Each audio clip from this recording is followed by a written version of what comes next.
tertangkap di mana, Pak? Di Harmoni. Di Harmoni. Mengapa? Masih tidur, dibangunin. Masih tidur dibangunin. Iya. Tetapi tempatnya kan di tempat yang salah. Di itu pinggir Cina, antaran. Nah, pinggir Stopan bis. Nah, tidak boleh. Tidak boleh. Jadi jangan dong. Saudara-saudara, kawan-kawanku, apakah saudara-saudara mau berjanji kalau tidak akan berbuat begitu lagi?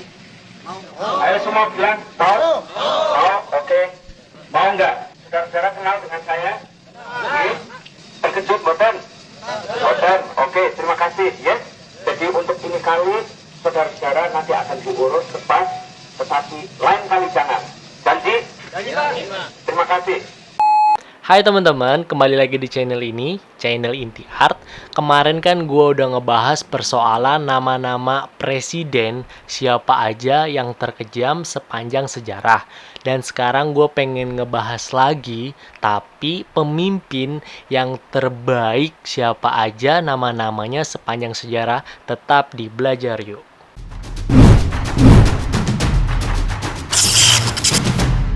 Yang pertama ada dari Amerika Serikat, yaitu Abraham Lincoln. Abraham Lincoln sendiri lahir di Hardin Country pada tanggal 12 Februari 1809 dan dia meninggal pada tanggal 15 April 1865. Abraham sendiri menjabat sebagai Presiden Amerika Serikat ke-16 sejak 4 Maret 1861.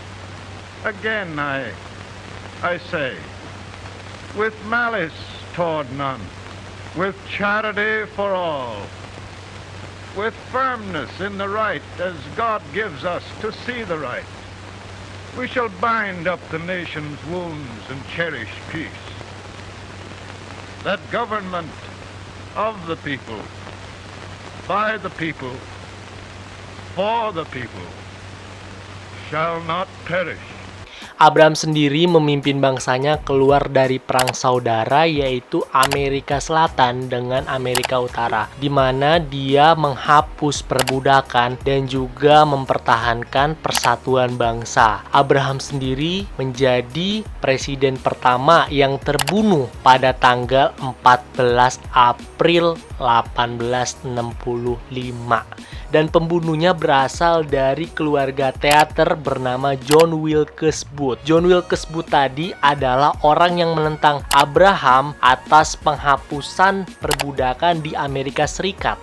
Yang kedua ada dari Prancis, yaitu Napoleon Bonaparte. Napoleon Bonaparte ini lahir di Ajaccio pada tanggal 15 Agustus 1769 dan dia meninggal pada tanggal 5 Mei 1821. Napoleon Bonaparte sendiri adalah kaisar Prancis yang menjabat sejak 1804. Soldiers of my old God, after 20 years, I have come to say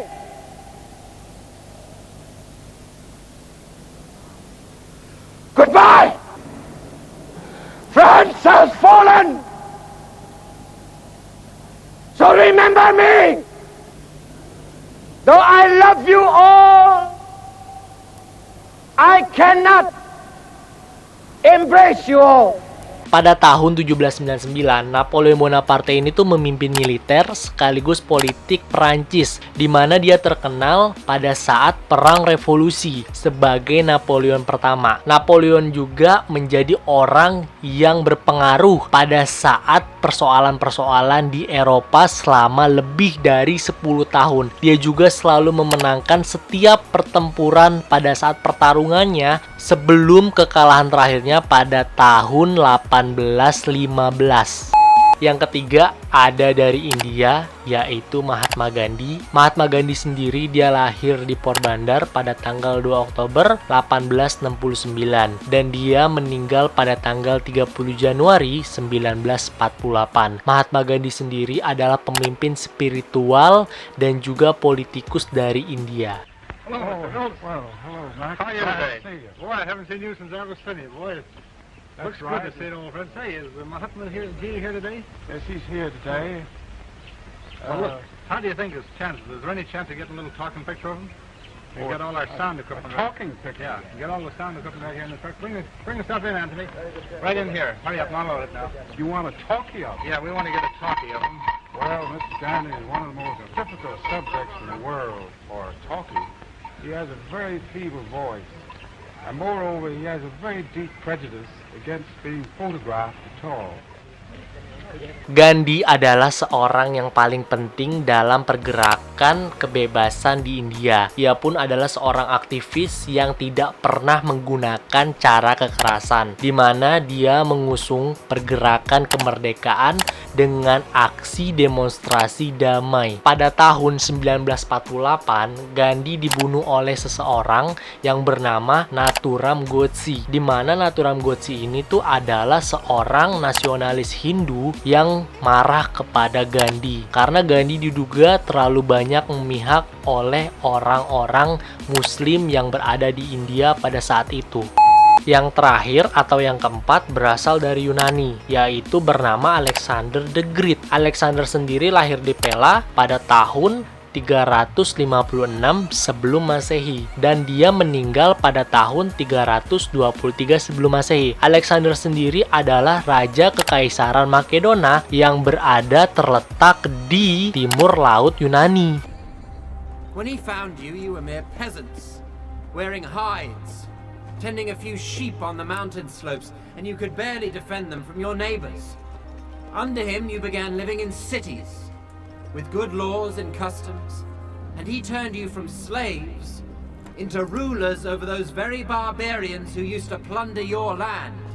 He conquered most of Thrace, taking the best harbors so there was trade and prosperity, and put the mines to steady work.